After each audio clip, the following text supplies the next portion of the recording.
Aloha and good evening, everyone.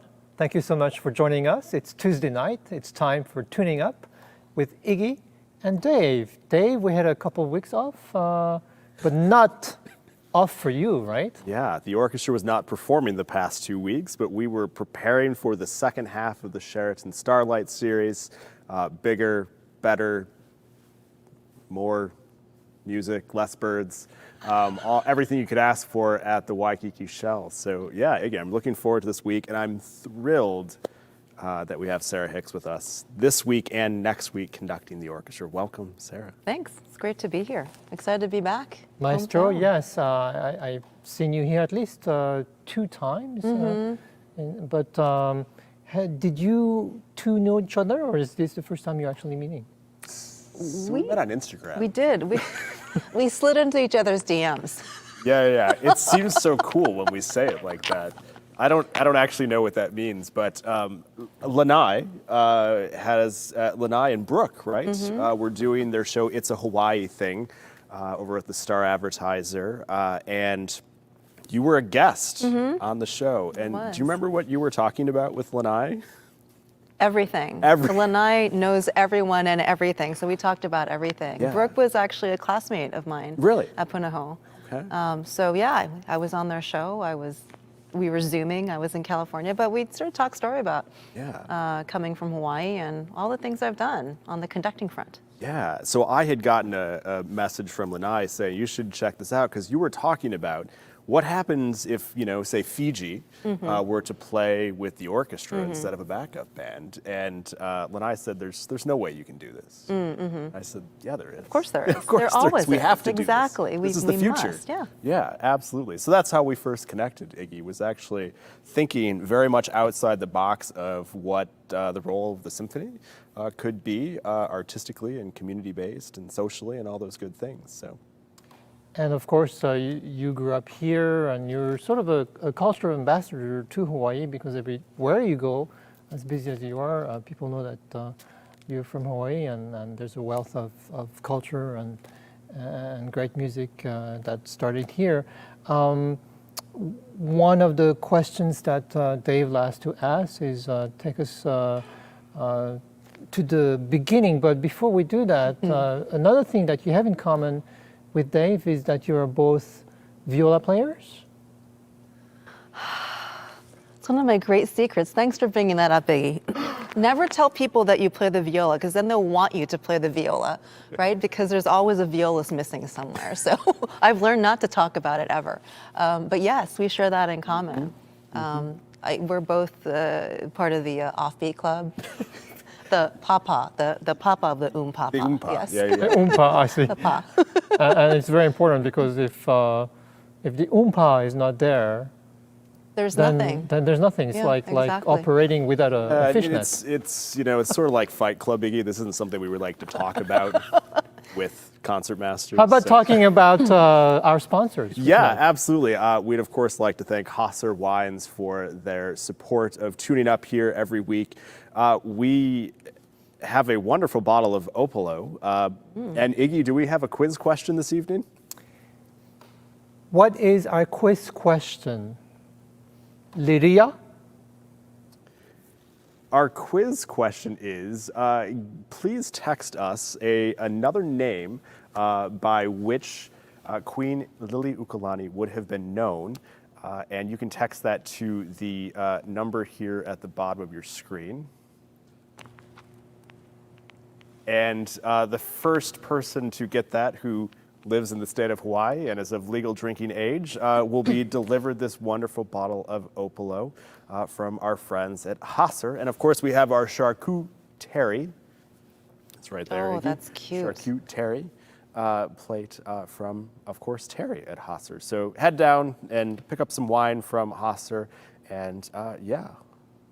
So Sarah, we'll get to this weekend's program, Music by and for the Queen. But before we do that, even though many of our viewers tonight know you, why don't you tell us how you became not a viola player, not just a viola player, but a conductor and so forth. Sure. And your inspirations in the family or outside. I started as a pianist. I studied with Ernie Chang, and I played with the symphony early on in my studies, and I actually wanted to be a pianist, and this was sort of my goal. It was music became my passion. But because of a musical family, or? My mother is a classical Japanese dancer. My dad was a lawyer, but he loved music, and so they enrolled us, and my mom was a typical Japanese tiger mom type, and made us practice. She sat with us as we practiced. My brother and I, we had pianos in 2 different parts of the house, and she would go back and forth between those 2 rooms to make sure we were practicing 2 hours after school every day. Yeah. Yeah, it's a little bit. It kind of reminds me of my mother. Yeah, yeah. Does it take you back? Yeah, it can, because I had an older brother. I mean, I still have them, but older brother plays piano.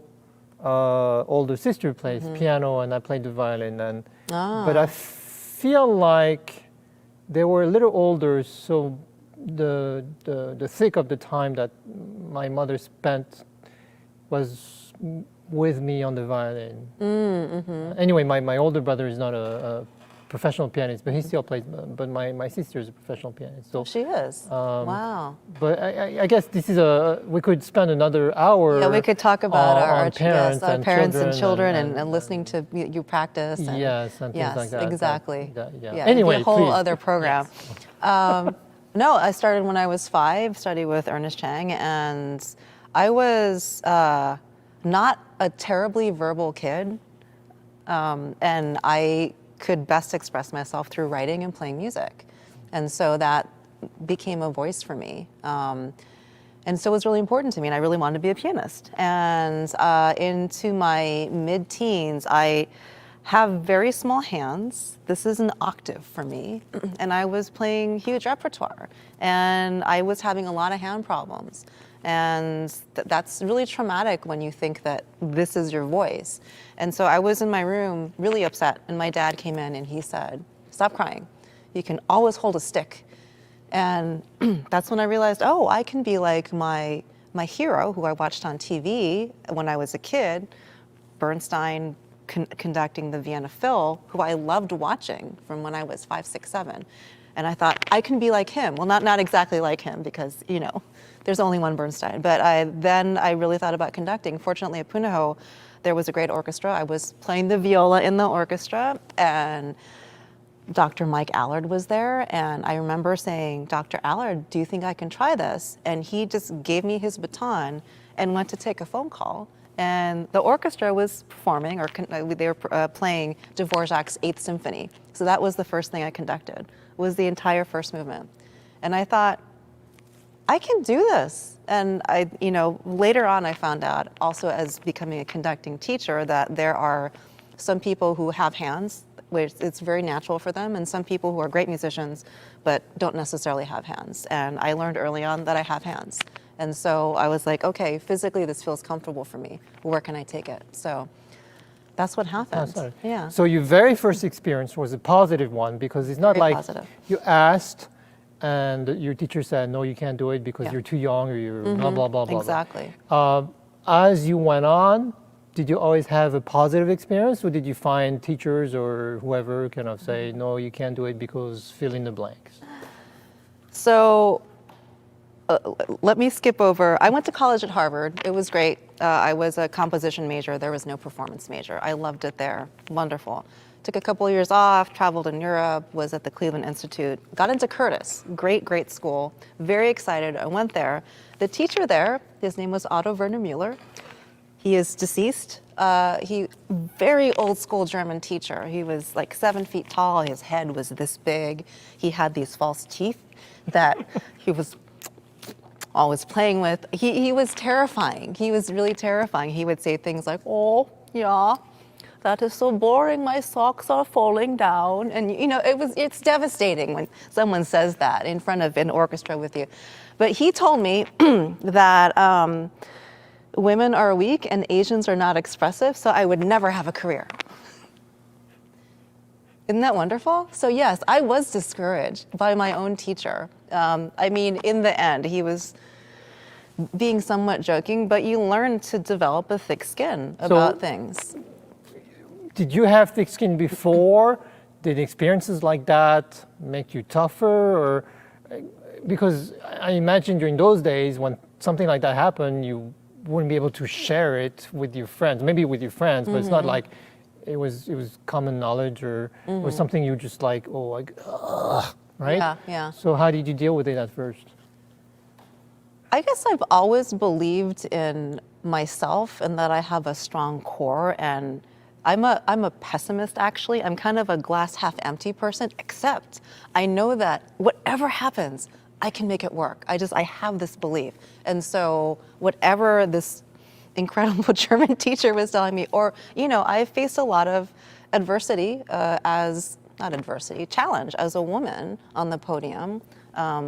There's so many more now, but this was 25 years ago when I was starting out. So it was Joanne Falletta and Marlene Alsop, and then my generation, right? And so they were like glass ceiling, they were tapping at it, and we came with more chisels. So it was a very different time. So it was challenging to be a woman, and then on the mainland to be a non-white woman, and also in Europe, which I did some stuff in Europe early on, where they don't know what to do with you. This was before the prevalence of female Asian conductors are a lot now, but there weren't so many then. So there was a lot to cope with early on in my career, where I was told no, or we don't quite believe in you. It was very passive aggressive. We call them microaggressions now.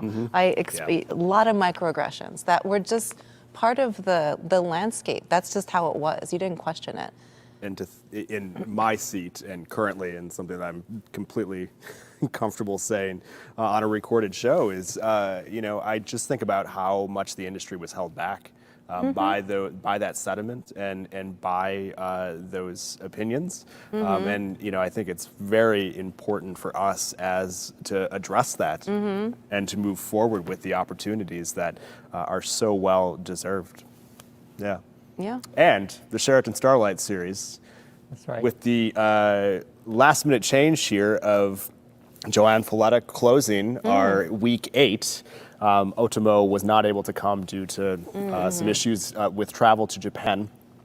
But 7 out of 8 weeks of our season are conducted by female conductors. So. And it's very interesting you mentioned Marlene Alsop and Joanne Falletta, but my very first professional orchestra experience, my first job, was with Colorado Symphony, which is where Marlene Alsop was the music director for a while, and then I came here, and of course Joanne Falletta's presence has been constant since then. So you mentioned something about writing being a form of expression. I want to get to that part, but we were talking about very strong women, music by and for the Queen. Tell us about what to expect about this weekend's concert. So it begins, I'm going to start with, I'll go in chronological order. We begin with a new overture by Michael Foumai. I'm going to get the title wrong because it's a very long one. Overture based on the themes. I'm going to cheat. I'm going to read. Please cheat because it's a long title. It's Overture on themes from the songbook of Her Majesty Queen Lili uokalani.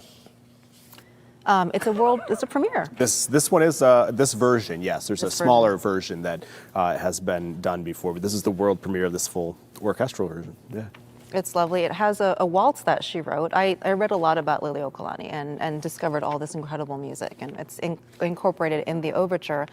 And then there are a set of songs. This was a program that was put together several years ago, I believe in 2019, and this is, we're bringing it back to light, and essentially all these incredible songs written by Lili uokalani. So this was a project that happened already a couple years ago, and I believe the brain of this is Moon Kauakahi, formerly of the Makaha Sons. They're famous for having worked with Israeli Kamaka Vivo Ole. Sorry, I had to break my names.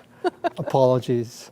But it's a wonderful format or set of all those wonderful pieces by Queen Lili uokalani. So for this weekend, you worked with Michael Foumai on his overture. You also worked with Moon. How was it talking to them? Did they share any vision, or this is we're gonna present this part of the Queen, or how was it working with them?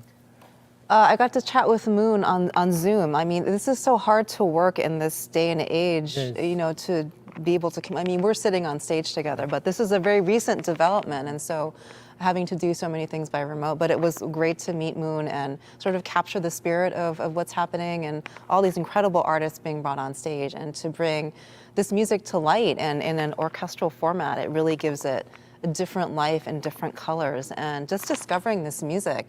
One of my favorite songs is uokalani, and it actually, there's a wonderful sort of harmonic shift in the middle. It goes into a different key and you're like, and then it goes back to the original. I mean, there's sophistication to these songs that she wrote. And I remember as a kid in grade school learning about Queen Lili uokalani and the fact that she was also a composer. And in my mind, I was like, this is amazing. She was a queen and she wrote music. You know, this was just like sort of eye-opening for me. So to be able to perform that on stage at the Shell is going to be really exciting. Yeah, you're very much looking forward of having you sharing the stage with all those wonderful artists, Robert Cazimero and Raiatea Helm, Dale Beazley and Ho'okena and David Kauahikaua. Dave, is the Lili Uokalani Trust has been very involved in this project? Yeah, so this has been a real collaboration and partnership between the Hawaii Symphony Orchestra and the Lili Uokalani Trust. You know, back, I don't know, probably about a year ago at this point, I was given access to an archival piece of footage of this project that had been done in September of 2019. And as soon as I saw it, this narrative, this story that's being told throughout her music, and, you know, again, as being a kid from Chicago who never learned in grade school about cultural history here, that this is a story that needed to be told outside of Hawaii.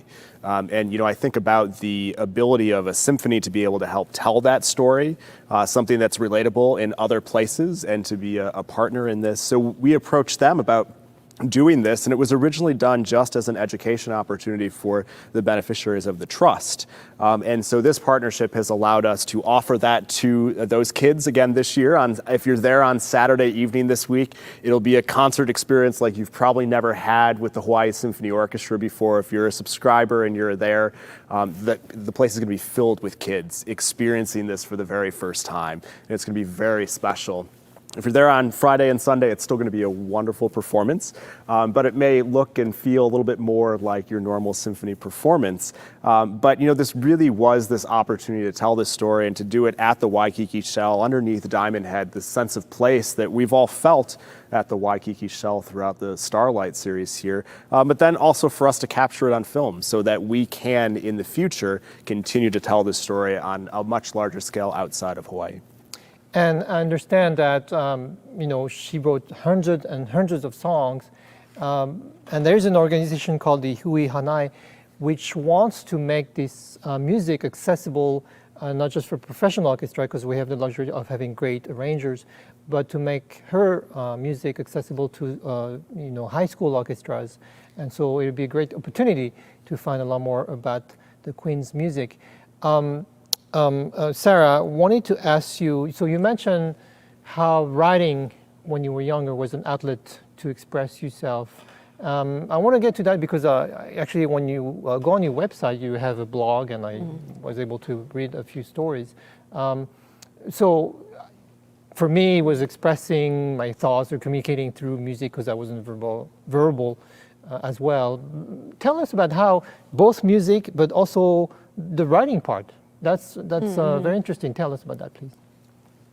Oh, where should I start with the writing? I mean, I've written since I was a kid. So how did that start? I wrote stories when I was a kid. I drew pictures, you know. But your parents would read you stories at night? They read me stories at night. So you think that's where it starts? Yes, absolutely. They read to me. My mom is Japanese and my dad was from California. So they read in both languages. And so I speak both fairly fluently. My English reading is better than my Japanese reading. I never got beyond sort of 6th grade kanji, but I can still read. And so, you know, words are always very important to me, the written word. And I started writing as a kid and writing stories, and that was always important. And that's really continued throughout my adulthood. Right. At a certain point, you don't want to put everything in your life out in the public. I mean, the music is enough. But I reached a point in my life where I decided that I had things to offer that were not necessarily musical, that I have opinions and experiences and that I could share with people. And so I put it out there. I'm a big mental health advocate. I have struggled with my mental health for years and years and years, and it's much easier to be open about this and to share this with people, to understand that this is not mysterious or strange or something secretive, but it's just a part of the human experience, and that we can bring our experiences and our personal perspectives to art and the world and support each other. So I actually produced a concert called Music in the Mind with the Minnesota Orchestra right before the pandemic, really talking about the connection between music and mental health and lots of other things. And then I started this blog. It's called coronavirusdiaries.net, and it really is about mental health in this very challenging time. And just as music can support us internally and psychologically and spiritually, writing too, and sharing this writing and sharing our experiences with each other, I think is very healing. And we all need to be resilient right now. This was a traumatic time that we lived through, you know, and some of us are just like, it's over, let's go, but it's not. I mean, we've all been, as a society, as a world, as people, we've been traumatized, and to be able to express that trauma and process it is very important. And I just want to, you know, create a space where that's safe and to talk about it in a way that is open and inviting. And there's a fine balance though, because you're in the public eye all the time, you're traveling everywhere, and when you're famous, then you sometimes don't know who to trust because everyone wants to get to know you or wants to be friends with you, and so a lot of famous people have to kind of protect themselves, and so you project something that's sort of very pasteurized just because you need to protect yourself. And so it's hard to get to know you. But at the same time, when you start writing, then maybe you feel like it's a safe and you know, purposeful way of being open, genuine, but without, you know, without crossing boundaries. Do you feel like it was a good way to being able to communicate with your audience members in a safe way and be truthful to them and to yourself?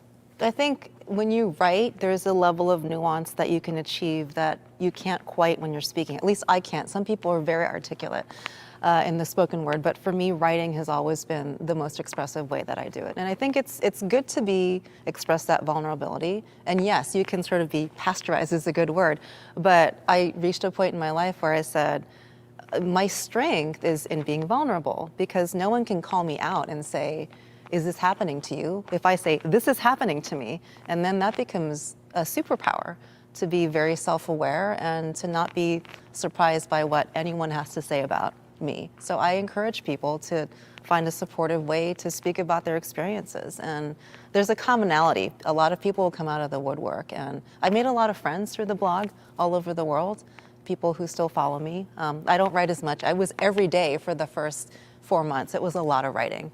But I think it's really important to have the safe spaces to be able to find that expression and to find community, because that's essentially what I found. Dave, outside of the grant writing, do you get to find time to write? I don't really. You know, I enjoy writing emails more than anyone probably should. But I think it's because that's like that's my outlet. No, but you know, I think hearing you talk about this, how do we balance this going forward on the other side of the pandemic? You know, as things have changed for all of us who have lived through this, fortunately. You know, how does this balance of mental health, community, music, how does this all fit in going forward for you and for us? I mean, it's hard to solve the problems of the world, but for myself and my experience and for the people around me, I say it's important to acknowledge pain and challenge, because I think it's easy for us to say, we're done, we don't want to look at it anymore, but to say, we lived through this, we can examine this and look back at it without pain and just the prism of the present, and to be able to incorporate that, to integrate that, to say, hey, this all happened. Some of it was scary and a lot of it was awful, but let's accept that it's happened and let it be a part of us. Talk about it openly and not look at the past and our challenges with fear, but just as something that we've all gone through, and then it's okay. And that, to me, builds this basis, the really solid basis, where we can all agree that we all went through some hurt, but we all made it and we're okay. So let's acknowledge that these things happen and not just shove them aside because we want to move on. The future exists because we had that past, and and because we have this present that we live in. Yeah. So And it can change us. Yeah, absolutely.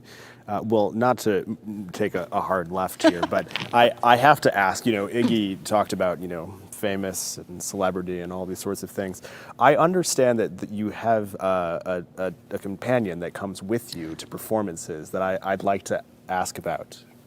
I was gonna bring him today, but he went to the beach. He's a little sandy. Oh, okay. Pinkerton, my papillon, is my constant companion. He is very famous in the North American orchestra world. Most places that I go to, they will say, "Where's Pinkerton?" "Oh, hey, Sarah." So, not that they dislike me, but they love him so much. And so he has been everywhere. He had a very difficult pandemic as well. Oh, really? Yes. A dog T-boned him at full speed. He's like 10 pounds, and an 80-pound dog T-boned him. And it broke his back. So he was paralyzed and screaming in the middle of a park. That was last May. Wait, So sorry, but I'm totally lost because you say papillon and I'm thinking butterfly, and then Yes. from butterfly, you Pinkerton, hence the name Yes. Pinkerton. But you say that your butterfly is 10 pounds? it's a really heavy butterfly. They're great dogs. They look like butterflies because of their ears. And speaking of Pinkerton, okay, so this is the musician's inside joke, right? Papillon means butterfly, Madam Butterfly. Mariposa? No. I forgot the name in Japanese. Sorry. Chocho is, yeah. Okay. So Madam Butterfly, Lieutenant Benjamin Franklin Pinkerton is the unkind American gentleman, the male protagonist. So we named him Pinkerton. So people ask me if he is named after a Weezer album, but I tell them the Weezer album is named after the opera Madame Butterfly. Is it really? Yeah, it is. Isn't there a book called Papillon about prisoners? or Yes, there's a something? movie too. Yes. There's so many Papillon-related stories that, yeah. But we are talking about a dog. But we are talking about dog.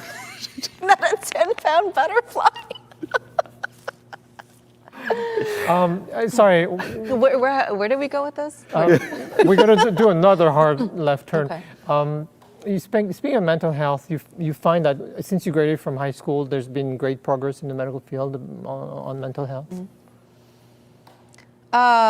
Yes. I guess is the patient its best source for knowledge and cure, or do you find you can find more solutions or cures from experts, or do you also look inward at yourself? I think for me, it's not so much, I don't think you're ever cured of anything because we are who we are, and we just sort of come the way we are, and the ways our neurons fire and how our experiences shape us. And so how can we live the best lives that we can? I think fortunately, at least, especially in the last 5 to 10 years, there's been more open discourse about mental health, mental illness, not as some sort of thing to overcome, but something to integrate into our lives and to just be a part of who we are, that you can live a full, incredible life regardless of what goes through your brain. Sometimes because of what goes through your brain.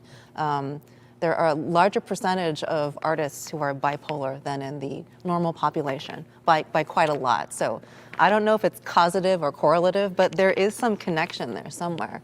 So yeah, I think it's more that we're as a society more open about this, and that makes it less mysterious and scary.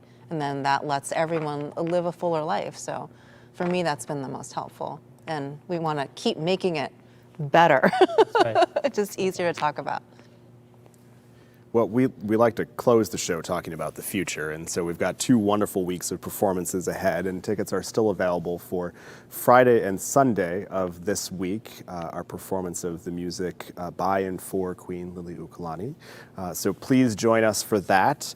And then we've got West Side Story and More, which is a really fun program with Makana, with one of our Nahoku Opio Young Stars winners, Sophia Stark, Bernstein, Copeland, Torquay, Foumai. Yeah, all of those wonderful things. Very eclectic program. But what's next after that? What are you looking forward to?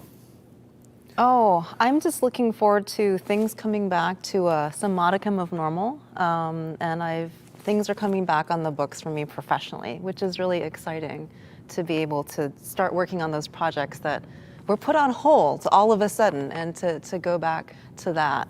But also, I think it was a great hard stop for the world, right? To sort of reimagine how things could be. And I really went from, I was on the road for 37 weeks in the 18-19 season.